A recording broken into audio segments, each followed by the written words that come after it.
The massive cargo ship Stellar Horizon shuddered as it dropped out of hyperspace near the Kepler station. Captain Zara Voss rubbed her tired eyes and stared at the sprawling space station that served as the galaxy's most notorious trading hub. Ships from dozens of species clustered around the station like metal insects drawn to light.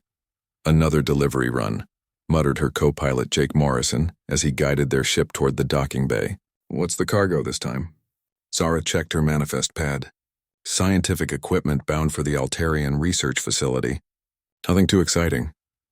She paused, noticing an additional entry that hadn't been there during their last inspection. "Wait, there's something else here. Emergency pickup from Bay 94.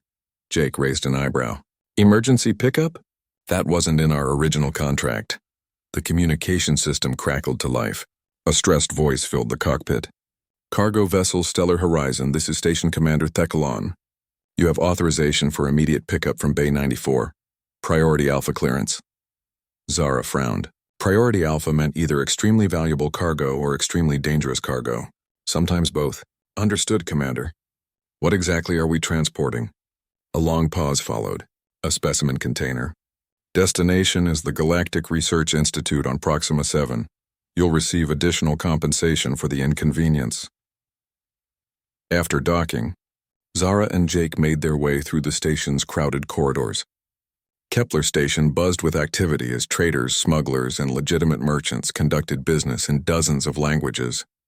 The air recyclers worked overtime to filter out the mixture of atmospheric preferences from various species.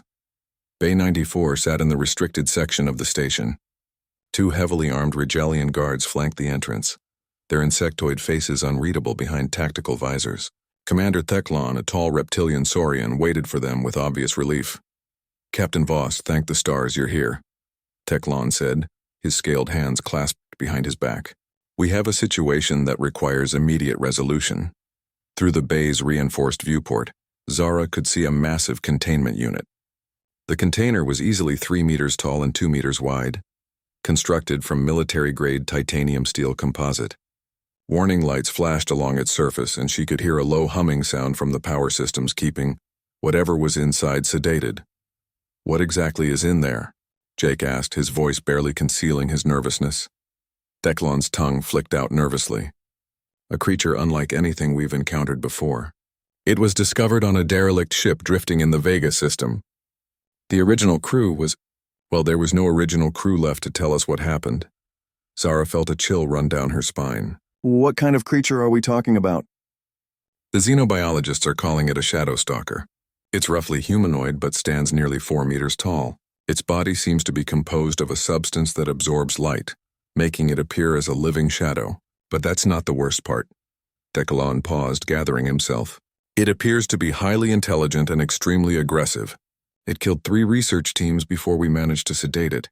Jake stepped closer to the viewport. As if sensing his presence, something massive moved within the container. The movement was fluid, unnatural, like smoke given form and malevolent purpose. "Why can't you just keep it here?" Zara asked. "This station has some of the best containment facilities in the sector." Theckalon's expression grew even more troubled. "Because it's learning. Every day it remains conscious, it studies our containment methods.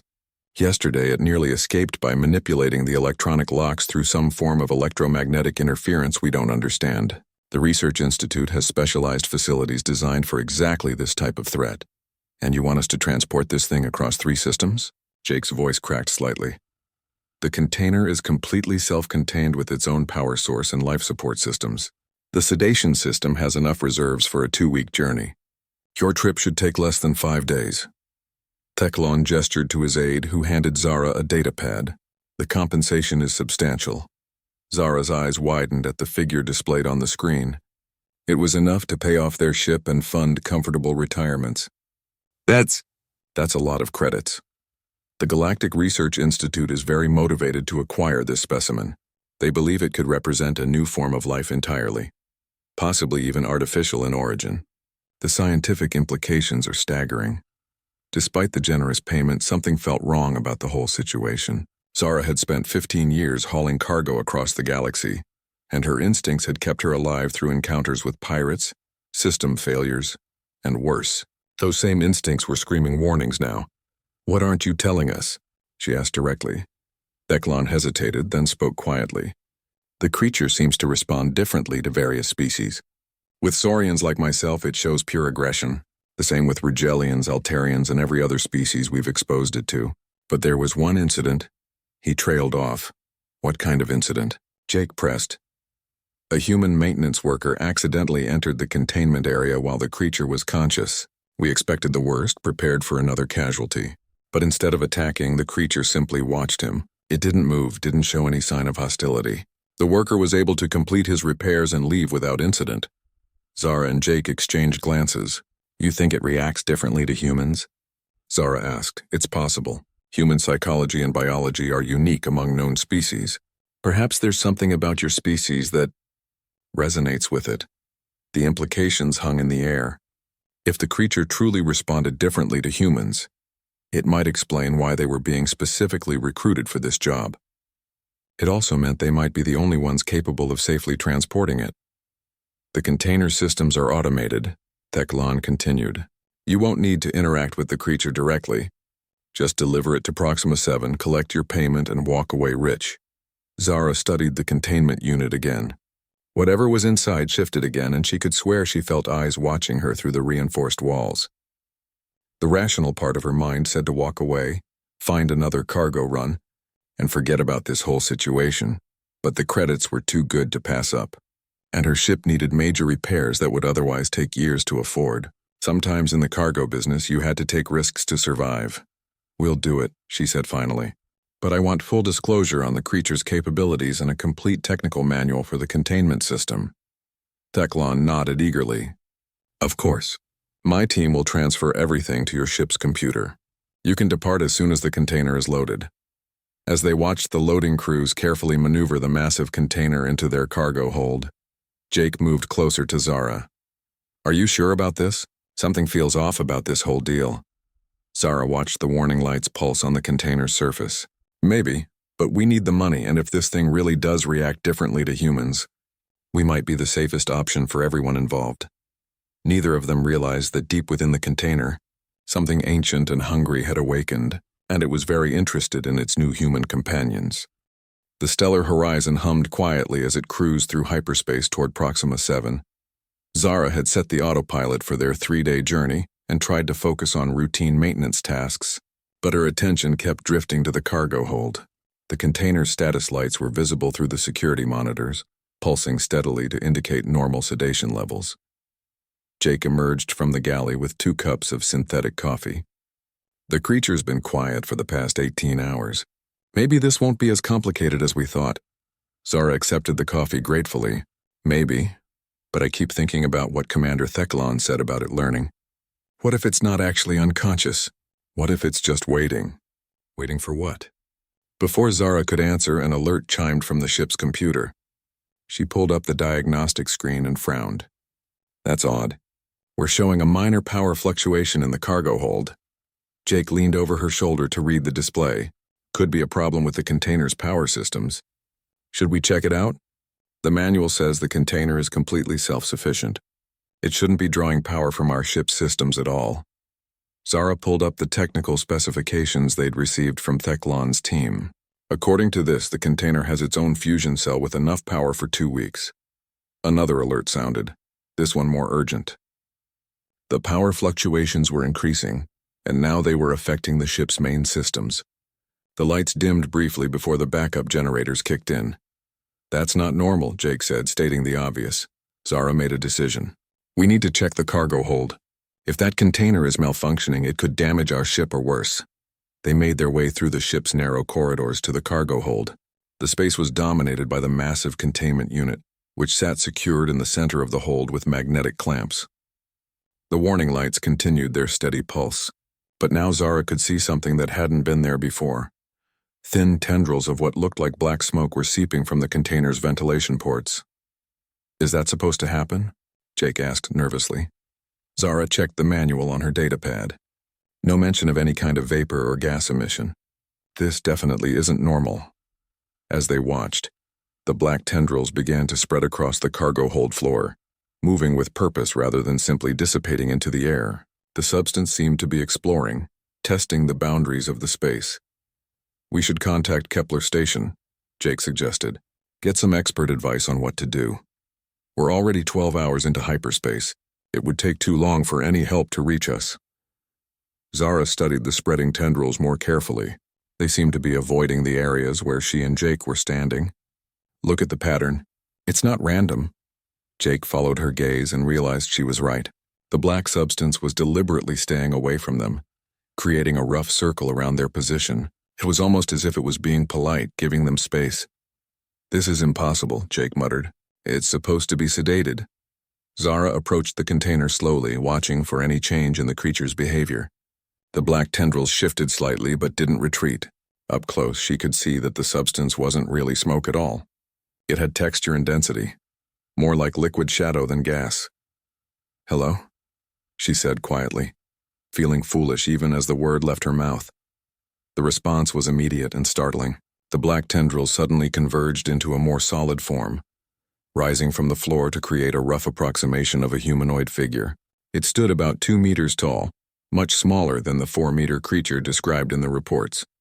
The figure had no distinct features, but somehow Zara got the impression it was looking directly at her. Jake stumbled backward, reaching for the emergency comm panel. "Zara, get away from that thing." "Wait," Zara said, holding up a hand to stop him. "It's not attacking. Look at it." The shadow figure remained perfectly still, its form rippling slightly as if it was made of water. After a moment, it raised one arm in what could only be interpreted as a greeting. "Incredible," Zara breathed. "It's trying to communicate." The figure began to move more fluidly, its form shifting and changing. For a moment, it took on Jake's approximate shape and size, then shifted to match Zara's proportions. It seemed to be studying them, learning about their forms and movements. "The report said it was hostile," Jake said, though he had stopped backing toward the comm panel. "This doesn't seem hostile at all." "Maybe it was only hostile because it felt threatened," Zara suggested. "Think about it. It wakes up in an unfamiliar place, surrounded by alien species it's never seen before, and everyone's pointing weapons at it. I'd be pretty aggressive, too." The shadow figure seemed to respond to their conversation, its form becoming more stable and defined. While it remained featureless, there was something unmistakably curious about its posture. Zara made a decision that would have terrified her an hour ago. She sat down cross-legged on the cargo hold floor, making herself as non-threatening as possible. "We're not going to hurt you," she said clearly. "We're just taking you somewhere safe." The shadow figure tilted its head, then slowly began to shrink until it was roughly the same size as Zara. It then sat down as well, mirroring her posture with uncanny accuracy. "This is unbelievable," Jake said, though he too began to relax. "It's like it's trying to put us at ease. Or maybe it's just naturally empathetic," Zara suggested. "Some Earth animals can sense emotions and respond accordingly. Maybe this creature has similar abilities, just more advanced." Over the next hour, they conducted a series of simple experiments. The creature could manipulate its form with incredible precision, creating basic shapes and even crude representations of objects from around the cargo hold. It seemed particularly fascinated by their tools and equipment, studying them intently before creating perfect shadow replicas. Most remarkably, it appeared to understand the concept of personal space and consent. When Jake held out his hand, the creature would extend a tendril to touch it, but only after Jake had made the gesture first. It never invaded their space without invitation. "I think we've been completely wrong about this creature," Zara said finally. "It's not a mindless beast. It's intelligent, maybe more intelligent than we are. But why was it so aggressive with the other species?" Jake asked. Zara had been thinking about that. Maybe it sensed something different about humans. Our brain chemistry, our electromagnetic fields, something that made us seem less threatening or more familiar. The creature seemed to be listening to their conversation with interest. Suddenly, it began to change shape again, this time creating a complex three-dimensional form that took both humans a moment to recognize. It was a rough but recognizable map of the local star systems, complete with planetary orbits and hyperspace routes. The creature pointed to one specific system and then to itself. "Is that where you're from?" Zara asked. The creature nodded, a gesture it had clearly learned from watching them. Then it pointed to another system on the map, one that Zara recognized as their destination, Proxima 7. "You know where we're taking you," she realized. "And you're okay with it?" Another nod. The creature then created a small replica of their ship and moved it along the route from their current position to Proxima 7, demonstrating its understanding of their journey. It's been conscious this whole time, Jake said with wonder. Probably since we left Kepler Station. It could have broken out of that container whenever it wanted, but it chose to stay. Zara felt a chill of realization, because it wanted to see where we were taking it. It's been using this opportunity to study us just like we've been studying it. The creature created a new shape, this one resembling the containment unit. Then it created a tiny figure that was unmistakably human, and placed it next to the container. The message was clear. It preferred their company to the confines of its prison. The sedation system in the container, Zara said suddenly. I bet it figured out how to counteract it. It's been awake and aware, just pretending to be unconscious. As if confirming her suspicion, the creature created a replica of the container's control panel and demonstrated how certain controls could be manipulated to override the sedation system. We're dealing with something extraordinary here, Zara said. This isn't just a dangerous alien creature. This is a being with intelligence, curiosity, and apparently a desire to cooperate with humans. The revelation changed everything about their mission. They weren't just transporting a specimen anymore.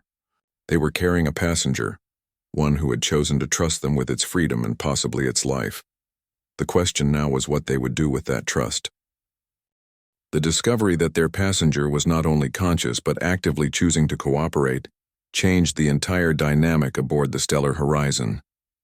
Zara and Jake spent the next several hours in the cargo hold, conducting what could only be described as the galaxy's first interspecies conversation with a being that had no vocal cords. The creature, which they had started calling Shadow for lack of a better name, demonstrated remarkable learning abilities.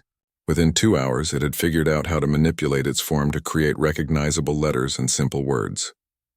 Its first successful word was human, which it formed with perfect precision in glowing dark matter that somehow remained visible against the cargo hold's metal flooring. How is it doing that? Jake wondered aloud, watching Shadow create the word friend next to its previous effort. Some form of controlled electromagnetic manipulation, Zara guessed. Remember what Commander Theclon said about it interfering with electronic locks? Maybe it can control energy at a molecular level. Shadow seemed to understand their curiosity and began demonstrating its abilities more clearly. It created a small replica of an atom, complete with orbiting electrons, then showed how it could manipulate the electron paths to create different energy patterns. The display was so advanced that both humans realized they were witnessing technology far beyond anything in the known galaxy. You're not from anywhere in our local systems, are you? Zara asked.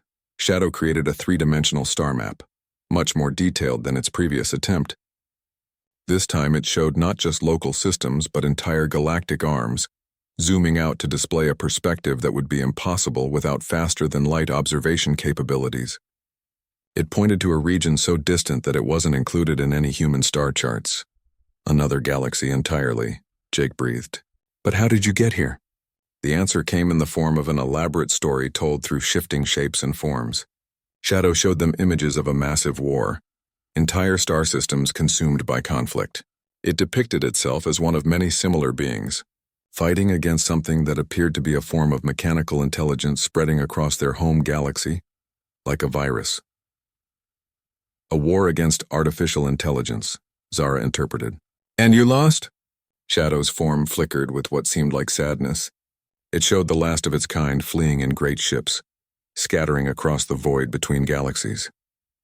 Then it depicted its own ship, damaged and failing, finally arriving in the Vega system only to crash on a dead world where it waited for eons before being discovered.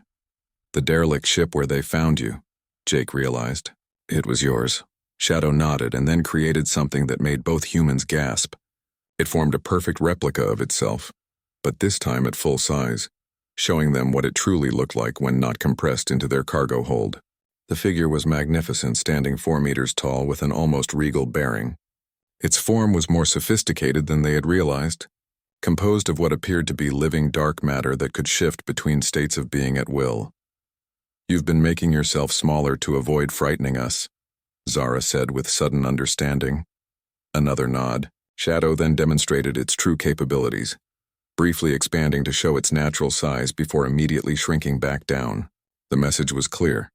It was powerful enough to break free from any containment, but it chose to remain because it found humans interesting. Why us? Jake asked. What makes humans different from all the other species you've encountered? Shadow's response was complex and took several attempts to convey clearly. It created representations of various galactic species, showing their typical electromagnetic signatures, brainwave patterns, and emotional responses. Most species, it demonstrated, operated on frequencies that were harsh and aggressive to its senses. But humans operated on a different frequency entirely, one that resonated with Shadow's natural harmonic patterns. We're compatible, Zara said slowly, like tuning forks that vibrate at the same frequency. Shadow created the word harmony and placed it between representations of itself and the humans. But their peaceful interaction was interrupted by an urgent alarm from the ship's bridge. Zara and Jake rushed to the cockpit with Shadow flowing behind them like a dark river. The navigation display showed 3 ships dropping out of hyperspace directly in their path. Pirates, Jake said grimly, recognizing the non-standard ship configurations, probably hoping to catch a lone cargo hauler. The lead ship was already broadcasting the standard pirate ultimatum: surrender cargo and credits, or be destroyed. Zara looked at their options and didn't like what she saw. The Stellar Horizon was a cargo hauler, not a warship. They had basic shields and no significant weapons. Can we outrun them? She asked. Jake checked their engine status. Not likely. They're using military-grade interceptors. We'd need to drop out of hyperspace to change course, and they'd be on us before we could jump again. Behind them, Shadow had been listening intently to their conversation. Suddenly it flowed forward and began manipulating the ship's control panels with tendrils of dark matter. What are you doing? Zara asked, alarmed. Shadow created the word help in the air, then pointed at the pirate ships on the display. Its intentions were clear. It wanted to assist in dealing with the threat. You can't go outside the ship, Jake protested. There's no atmosphere in space. Shadow's form rippled with what seemed like amusement. It created a representation of itself surrounded by a bubble of dark matter, then showed the bubble moving through space independently. The message was clear. It didn't need atmosphere or life support systems. You're offering to fight them? Zara asked. Shadow nodded, then created a more detailed plan.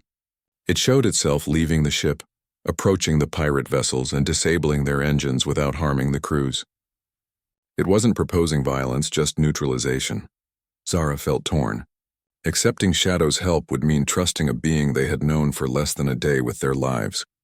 But refusing might mean death for all of them, including Shadow itself. The pirates won't understand what you are, she warned. They might try to capture you or kill you. Shadow created the word trust and pointed at both humans.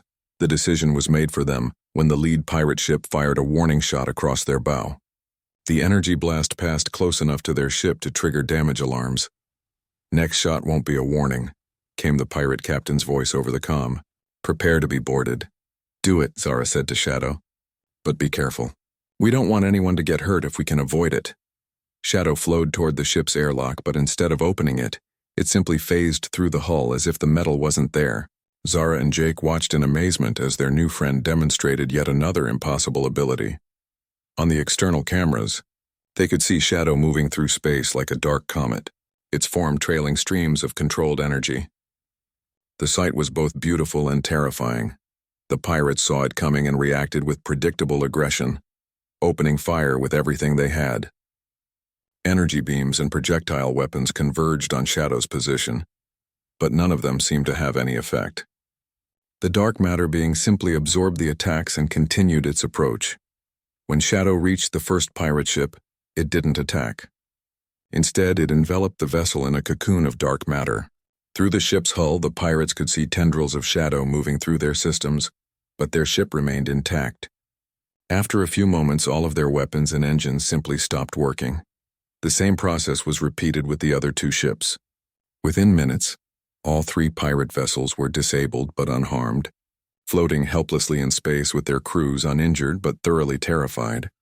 Shadow returned to the Stellar Horizon and flowed back through the hull into the cargo hold. It immediately created the word safe for Zara and Jake to see. Incredible, Jake said. It neutralized 3 armed ships without firing a single shot. Zara was already on the comm. broadcasting on emergency frequencies to report the disabled pirate ships to the nearest patrol station. The pirates would be picked up by authorities and their crews would face justice without any loss of life. "Thank you," she said to Shadow when they returned to the cargo hold. "You saved our lives."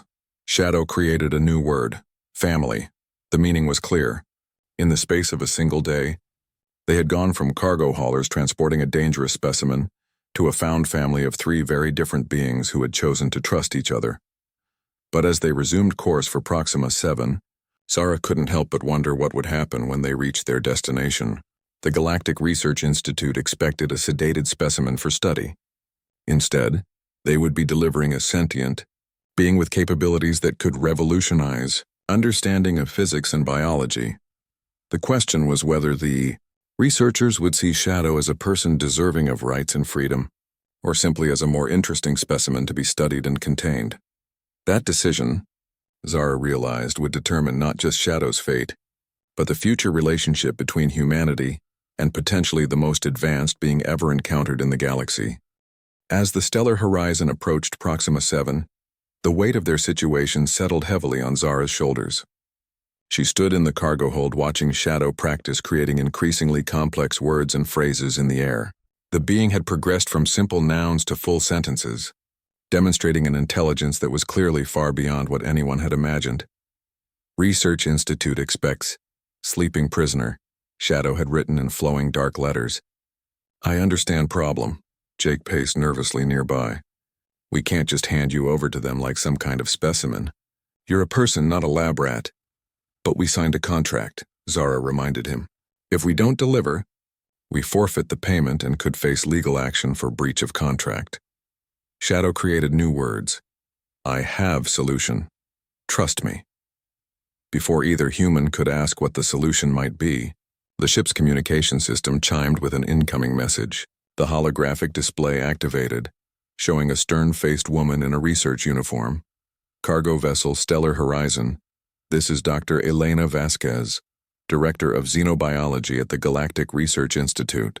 We're tracking your approach and are prepared to receive the specimen. Please maintain current course for docking Bay 7. "Understood, Dr. Vasquez," Zara replied. "We'll be docking in approximately 4 hours. "Excellent. I trust the containment unit has maintained proper sedation throughout your journey." Zara felt Shadow's attention focus intently on the conversation. "The container systems have been functioning within normal parameters." "Good. We have a specialized containment facility prepared. This specimen represents a breakthrough in our understanding of exotic matter physics. The data we collect could revolutionize energy manipulation technology." The casual way Dr. Vasquez referred to Shadow as a specimen and data source made Jake's jaw clench.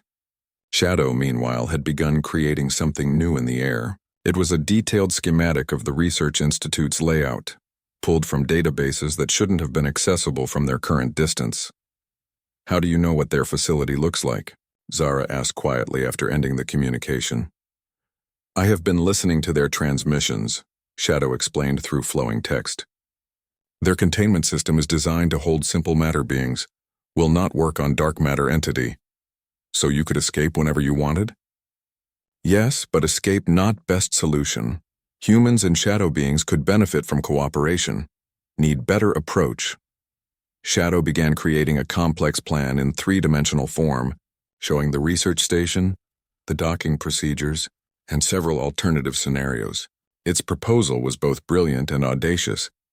You want to pretend to be unconscious during the transfer, then reveal yourself once you're in a controlled environment? Jake interpreted.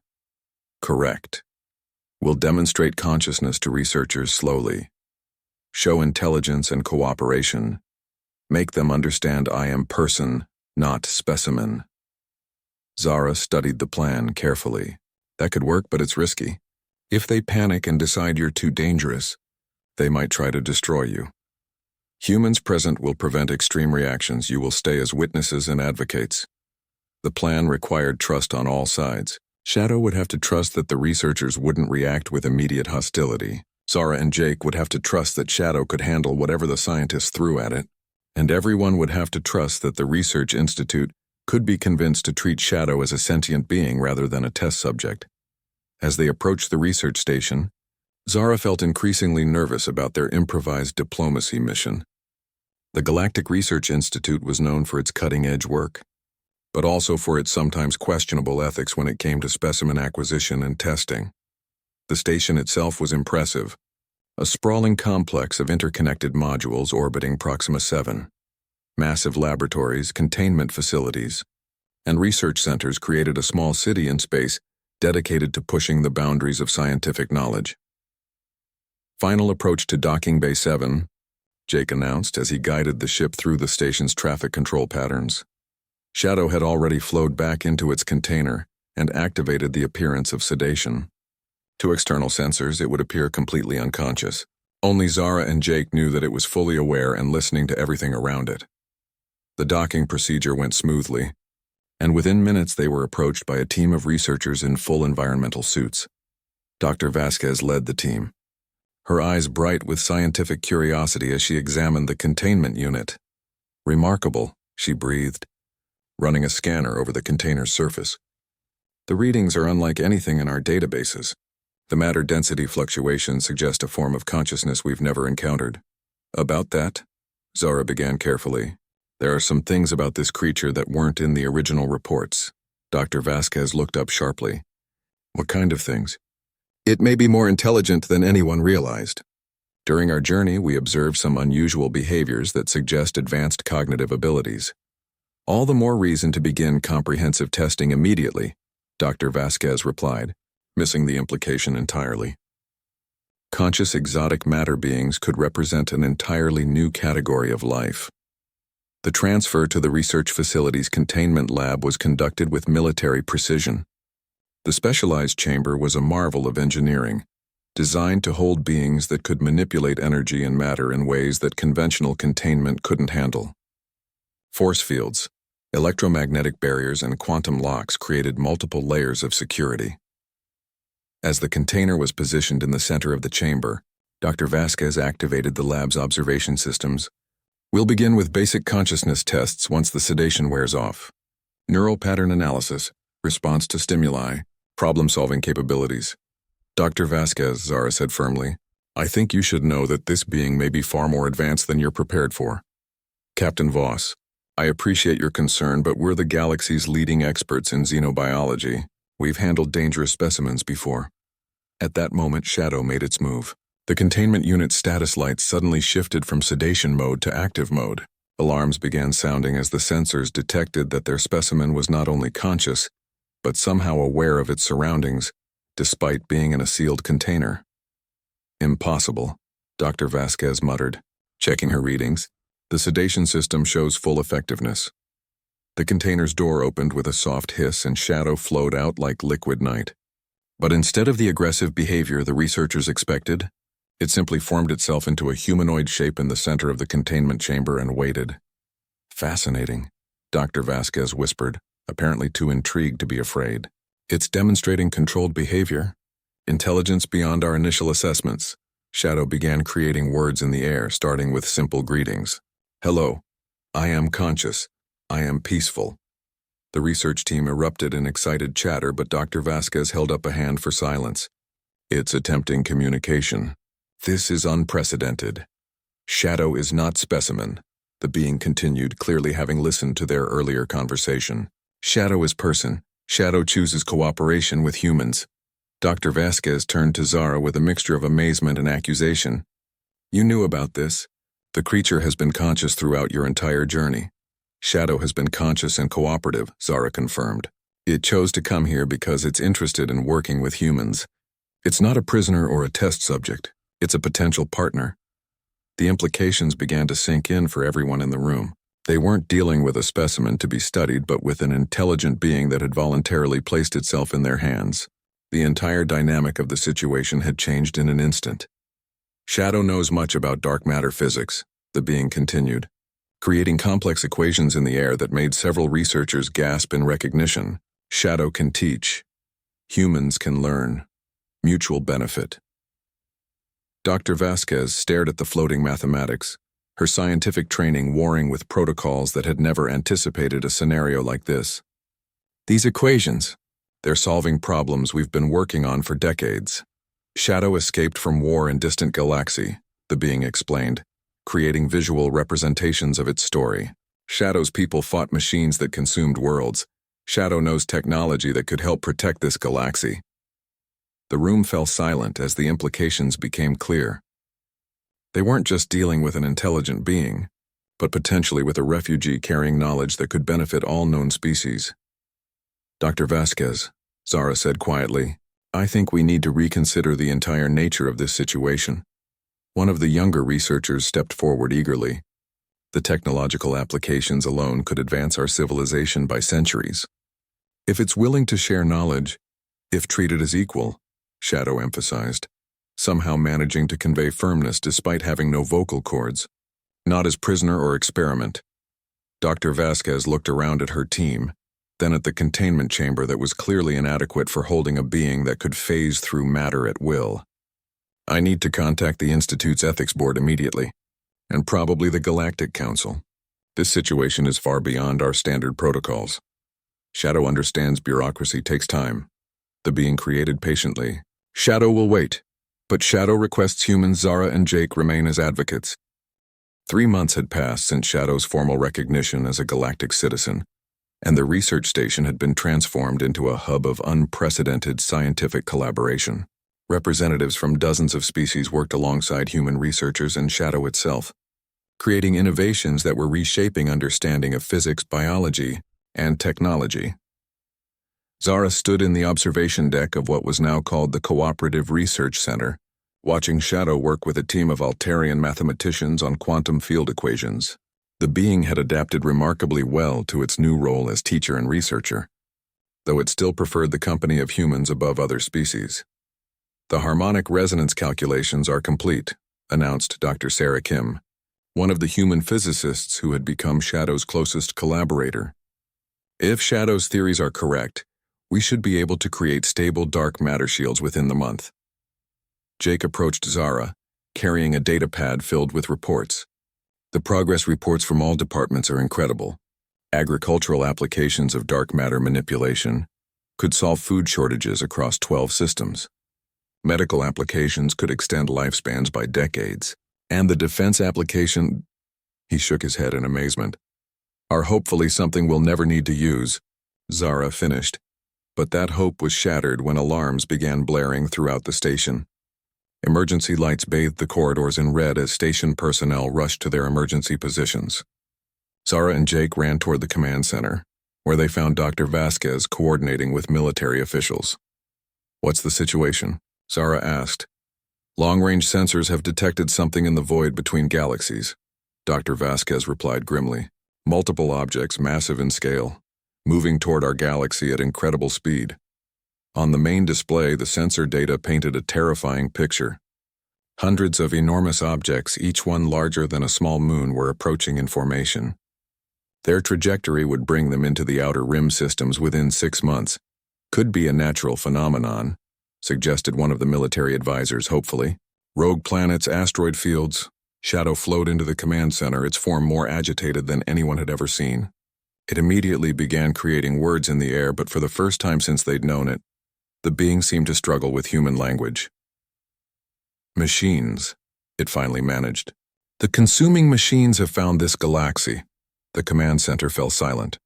Everyone had heard Shadow's stories about the war in its home galaxy, but they had seemed like distant history. Now that threat was becoming a present reality, you're certain?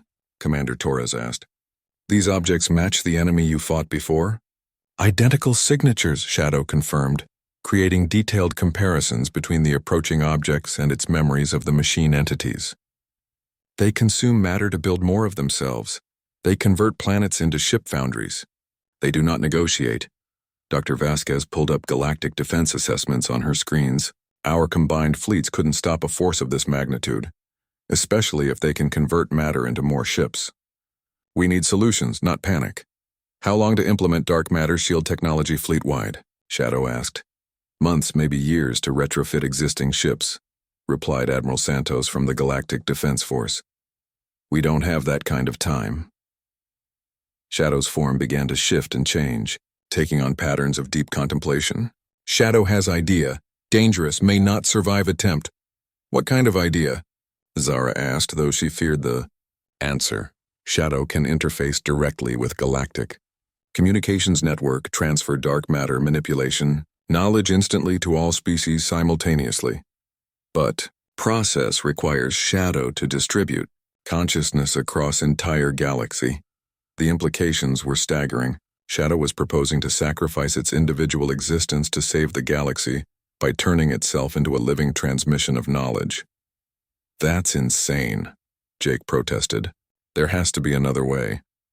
Shadow's people tried other ways, the being replied sadly. All failed. Only complete technological sharing might work. Dr. Vasquez looked up from her calculations. Even with instant knowledge transfer, it would take time to build the necessary equipment. How long before the machines reach inhabited systems? Machines will scout first, Shadow explained. Send advance forces to assess defenses. Shadow estimates 3 months before main invasion begins. Admiral Santos was already working his communications array. I'm calling an emergency session of the Galactic Council. Every species needs to hear this. Over the next week, representatives from across the galaxy gathered at the research station. The mood was grim as Shadow explained the threat and proposed its desperate solution. Many species that had been skeptical of the human-shadow cooperation were now forced to confront the reality that their survival might depend on trusting this strange being. The proposal is unprecedented, said Chancellor Vex of the Rigelian Consortium. To allow an alien entity to interface with our most sensitive communication networks. Shadow understands distrust. The being responded patiently. But machines will not wait for political consensus. Choice is simple: cooperation or extinction.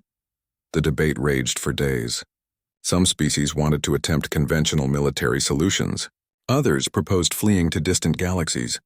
A few suggested trying to negotiate with the machines despite Shadow's warnings that such attempts were futile. It was Zara who finally cut through the political deadlock. She stood before the assembled delegates, feeling the weight of speaking for not just humanity but for Shadow itself. 3 months ago, everyone in this room thought Shadow was a dangerous specimen to be contained, she began. Now it's offering to sacrifice itself to save civilizations it barely knows. If that doesn't prove its character and intentions, nothing will. But the risks, protested Ambassador Chen. If the consciousness transfer goes wrong, we could lose both Shadow and our communication networks. If transfer fails, machines will destroy networks anyway, Shadow pointed out. Nothing to lose by trying. Dr. Kim presented the technical aspects of the proposal.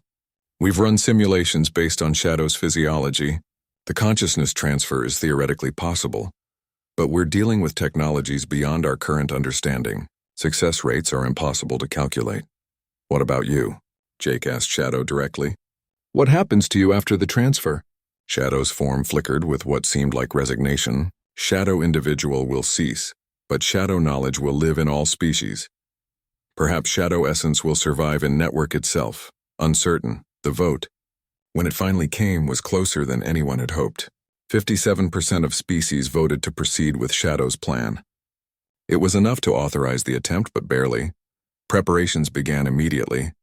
The galaxy's most advanced computer scientists worked with Shadow to design the consciousness transfer protocols.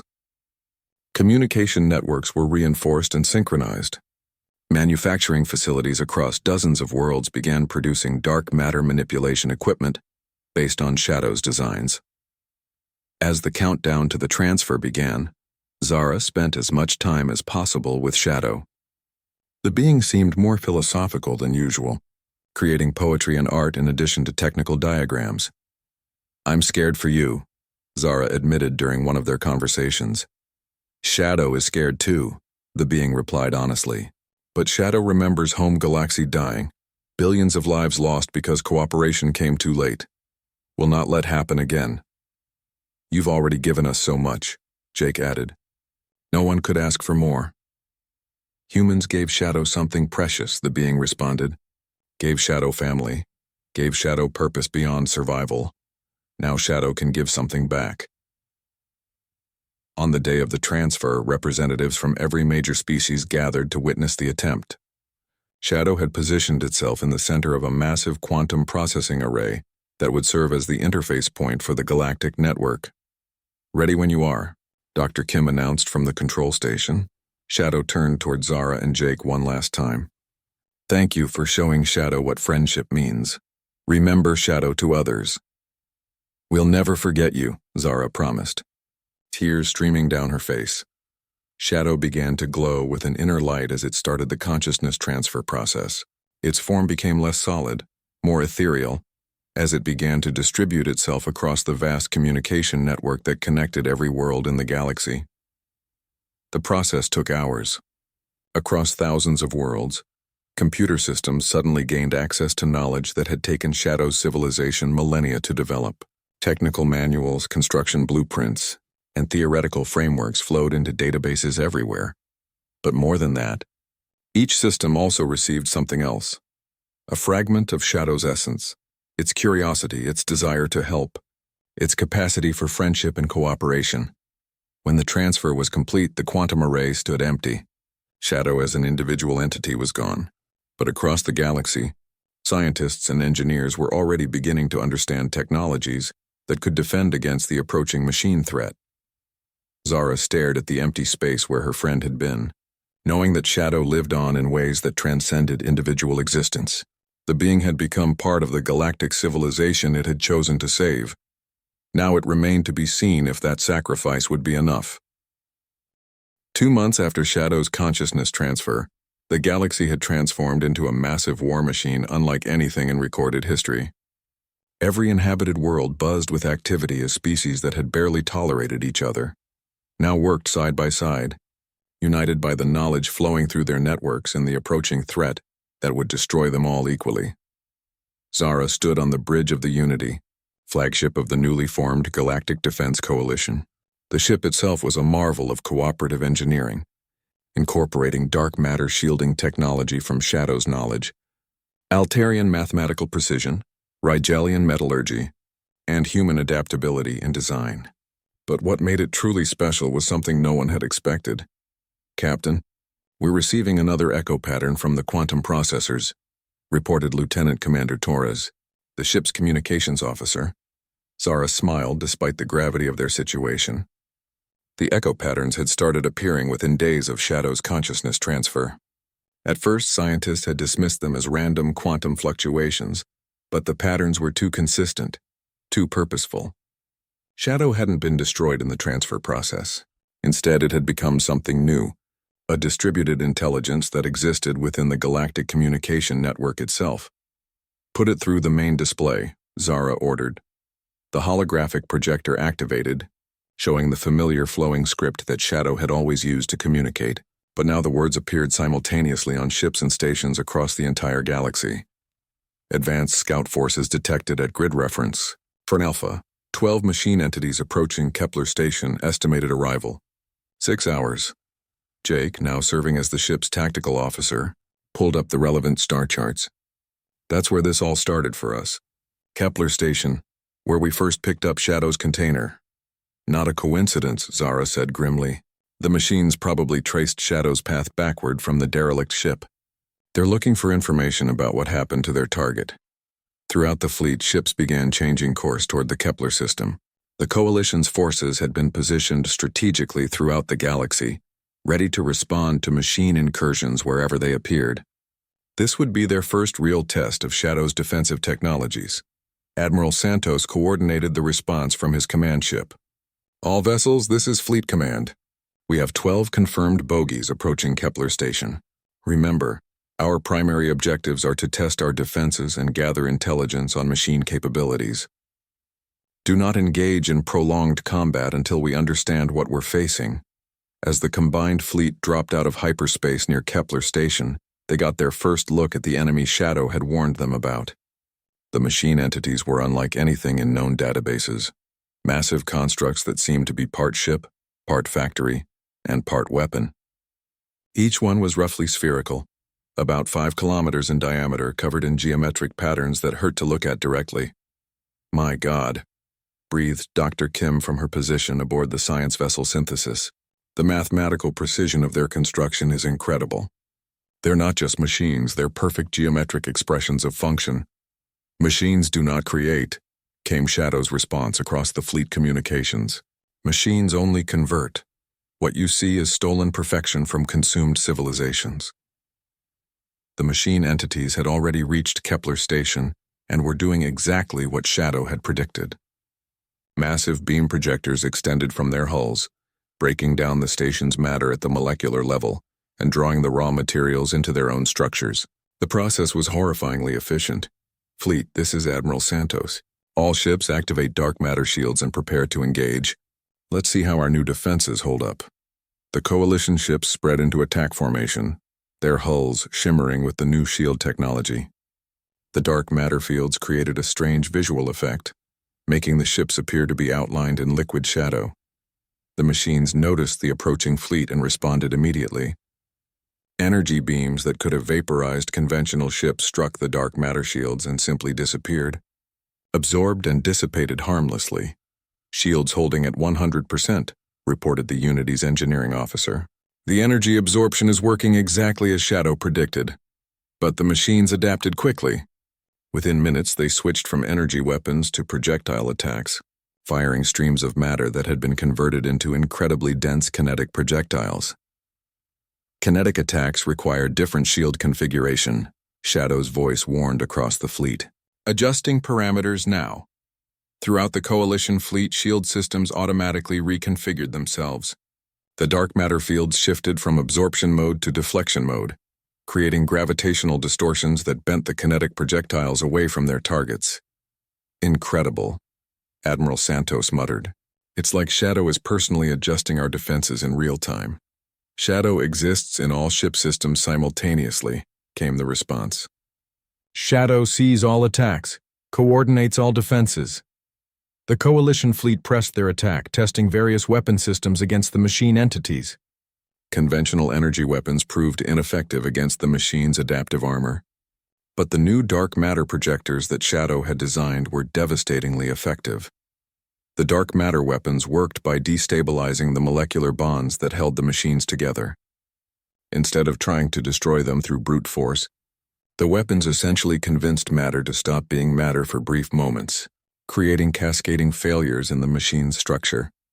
2 of the machine entities were destroyed in the first exchange, their perfect geometric forms collapsing into clouds of component atoms.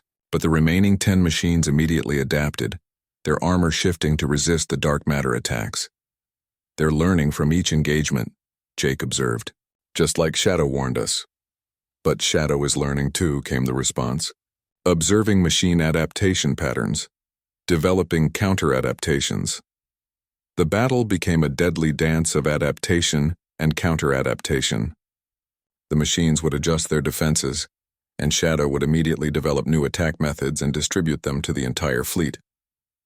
For every countermeasure the machines deployed, Shadow had 3 responses ready, but it was clear that this was just a scouting force. The real test would come when the main machine invasion arrived.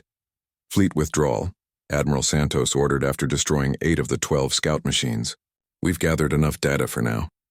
As the Coalition ships pulled back, Zara noticed something troubling on the long-range sensors. The 4 surviving machine entities were not pursuing. Instead, they were systematically scanning the debris field, analyzing the wreckage of their destroyed companions. They're learning from their losses, she realized. When the main force arrives, they'll know everything about our capabilities. Correct, Shadow confirmed. But Shadow also learned from machine tactics. Knowledge flows both ways.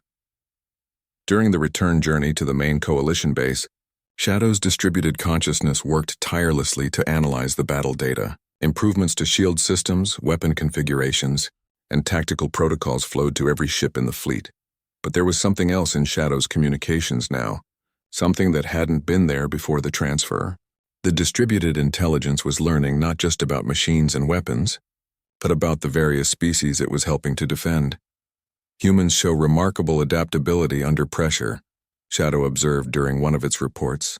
Altarians excel at pattern recognition. Rigelians demonstrate exceptional coordination. Each species contributes unique strengths. Dr. Kim, monitoring Shadow's communications from the synthesis, noticed something fascinating. The language patterns are evolving. Shadow isn't just communicating with us anymore. It's becoming part of our collective consciousness. She was right. As Shadow existed within the communication networks of all species, it was beginning to understand not just their technologies but their cultures, their ways of thinking, their hopes and fears. Shadow sees now why cooperation is powerful, came a message that seemed more philosophical than tactical. Many minds working together create possibilities that no single mind could imagine. As they prepared for the main invasion, Zara realized that Shadow's greatest gift to the galaxy might not be its technology, but its demonstration of what different species could accomplish when they truly worked together. The machine invasion was still coming. The real battle was yet to begin, but for the first time since the threat had been discovered, Zara felt genuine hope that they might actually win. The galaxy had found something the machines couldn't adapt to or consume, the power of diverse minds working in perfect harmony. Guided by the distributed wisdom of a being that had chosen to become part of something greater than itself, Shadow had not just given them weapons to fight the machines. It had given them unity, and that might be the most powerful weapon of all. The main machine invasion began exactly when Shadow had predicted, with a wave of constructs so massive that they briefly blocked out entire starfields. From the bridge of the Unity, Zara watched as thousands of geometric nightmares dropped out of hyperspace at the galaxy's edge, their perfect forms gleaming with malevolent purpose. "Fleet status report," she called out, trying to keep her voice steady despite the magnitude of what they were facing. 11,000 coalition ships standing by across 47 systems, Jake reported. "All vessels show full dark matter shield integration and weapons online." "And Shadow?" "Shadow is ready," came the familiar response, now speaking through every communication system simultaneously. "Shadow has prepared surprise for machines." The past month had been a blur of preparation. Shadow's distributed consciousness had worked tirelessly, not just improving their technology, but also coordinating the efforts of species that had never successfully cooperated before. The result was a level of unity that no one had thought possible. Admiral Santos coordinated the overall strategy from his flagship, but everyone knew that Shadow was the real commander of their forces. The distributed intelligence could process information from thousands of sources simultaneously and coordinate responses faster than any biological mind could. "Comprehend.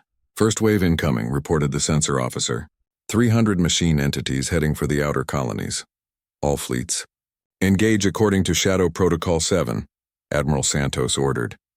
The coalition forces spread throughout the galaxy moved with unprecedented coordination. Ships that had never worked together before functioned like parts of a single organism. Their movements guided by Shadow's distributed intelligence and their determination strengthened by months of cooperation. The battle was unlike anything in galactic history. Instead of the chaotic ship-to-ship combat of traditional warfare, this was a carefully orchestrated dance of adaptation and counter-adaptation on a galactic scale. The machines attacked with the same systematic efficiency they had shown at Kepler Station, breaking down everything they encountered and converting it into more machines. But they found themselves facing an enemy that could adapt as quickly as they could, guided by an intelligence that existed everywhere at once. "Implementing resonance pattern Delta," Shadow announced as the first wave of machines reached the outer colonies. All ships synchronized dark matter projectors. Throughout the galaxy, thousands of ships adjusted their weapons simultaneously. The dark matter projectors began firing in perfect harmonic sequence, creating interference patterns that overwhelmed the machine's adaptive capabilities. Entire formations of machine entities simply collapsed as their molecular structure was disrupted by the resonance patterns. But within minutes, the surviving machines had adapted, changing their composition to resist the harmonic attacks. "Switching to Chaos Protocol," Shadow responded immediately. "Random pattern generation commencing." This was Shadow's master stroke. Instead of using predictable attack patterns that the machines could analyze and counter, the coalition forces began using truly random tactical sequences generated by quantum fluctuation algorithms that Shadow had distributed throughout the fleet. The machines, designed to recognize and counter patterns, found themselves helpless against pure chaos. They couldn't adapt to attacks that had no underlying logic or consistency. "It's working," Dr. Kim reported from the synthesis, as she watched machine formations break apart in confusion. "The random attack protocols are preventing their adaptation algorithms from finding stable solutions." But the machines had one final adaptation that no one had anticipated. Instead of trying to counter the chaotic attacks individually, they began linking together into vast networks, sharing processing power to analyze the seemingly random patterns for deeper mathematical relationships. Machines are networking, Shadow warned, attempting to find order within chaos.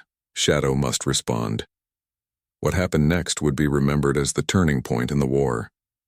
Shadow, existing within the communication networks of every coalition ship, began to do something unprecedented. It started networking the minds of every being in the fleet. Warning, detecting unusual neural interface activity, reported medical officers throughout the fleet. All personnel are showing synchronized brainwave patterns. But instead of alarm, the crews felt a sense of connection unlike anything they had ever experienced. Humans, Altarians, Rigelians, and dozens of other species found themselves thinking in harmony, their diverse perspectives combining into something greater than the sum of their parts. "I can feel everyone," Jake said in wonder, his consciousness briefly touching the minds of thousands of other beings across the galaxy. "We're all connected." Shadow learned from biological minds, came the explanation. Now Shadow shares that knowledge. Biological. Chaos is different from mathematical chaos. Biological. Chaos has heart. The networked fleet began, fighting with a creativity and unpredictability that the machines simply couldn't comprehend. Battle tactics emerged spontaneously from the collective unconscious of millions of minds working together. Ships moved in patterns inspired by art, music, poetry, and dreams rather than military doctrine. A human pilot would have an inspiration based on a childhood memory of playing in waves, and suddenly an entire squadron would flow around machine formations like water around rocks. An Altarian mathematician would perceive a beautiful geometric relationship, and weapons fire would create three-dimensional patterns that disrupted machine coordination systems.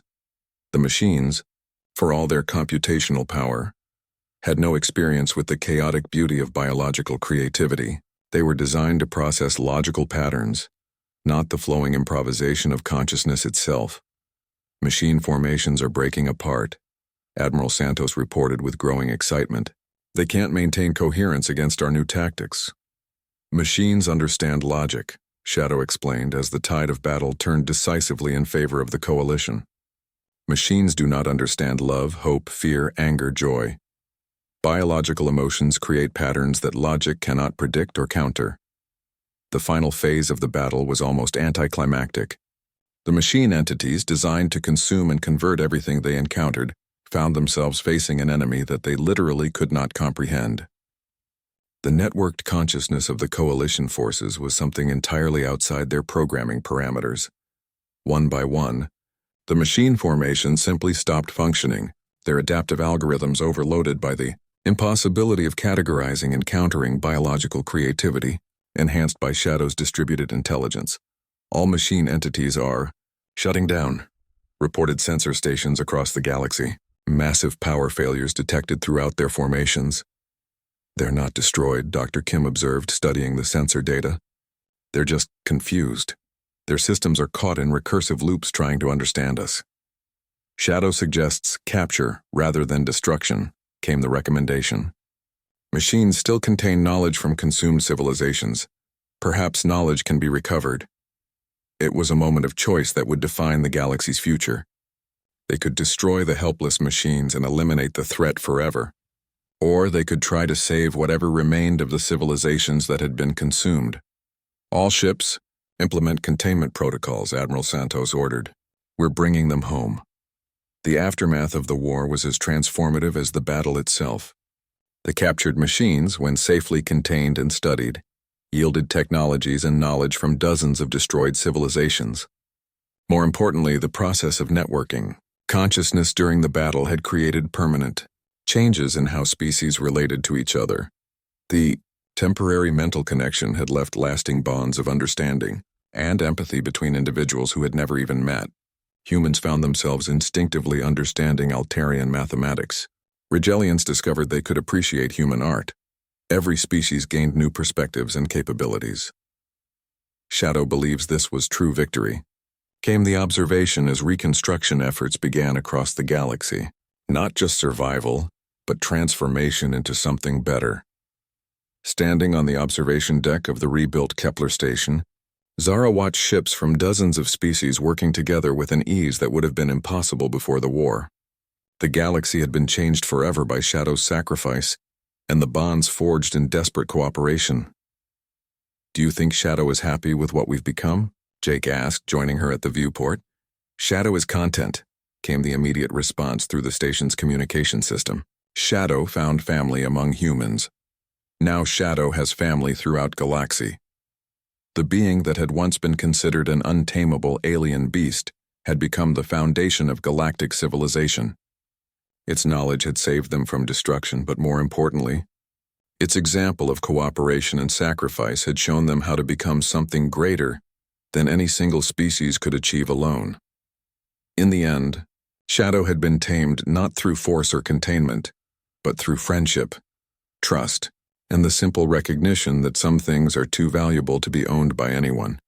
The galaxy was safer now, protected not just by advanced technology, but by the understanding that diversity of thought and cooperation between different minds was the greatest weapon against any threat. And